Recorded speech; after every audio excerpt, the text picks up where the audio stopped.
જુઓ ભાઈ, આ છે ને આગાહી એક જાતની કે વરસાદ ભયંકર આવે એના માટેની છે. કે જુઓ ફૂંદીઓ જે છે ને એને મકોડા કહેવાય, મકોડા ફૂંદી પોંખવાળા આવે એ જો કેટલા નીકળ્યા આજે. એટલે એનો મતલબ એમ કે 3 દિવસ ભયંકર વરસાદ આવશે. અંબાલાલ કાકાની તો આગાહી છે ને 3 દિવસ માટે ભયંકર વરસાદ, 100% ભયંકર વરસાદ આવશે એટલું લખી રાખજો.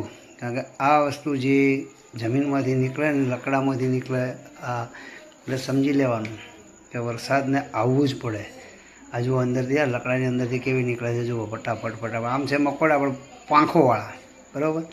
એટલે અવશ્ય વિશ્વાસ રાખજો કે 3 દિવસ નુકસાનકારક વરસાદ આવશે 100%. જુઓ જોઈ શકો કેટલી છે, પણ કોઈ ઢગલો, કોઈ એનો પાર જ નથી, એટલી બધી ફૂંદીઓ નીકળી છે.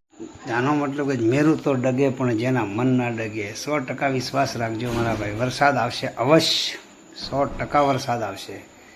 કોઈ ખામી નહીં રાખે. વાવેતર પણ મસ્ત થશે, હરા પણ સારી થશે. જય માતાજી, જય બજરંગબલી, જય દ્વારકાધીશ.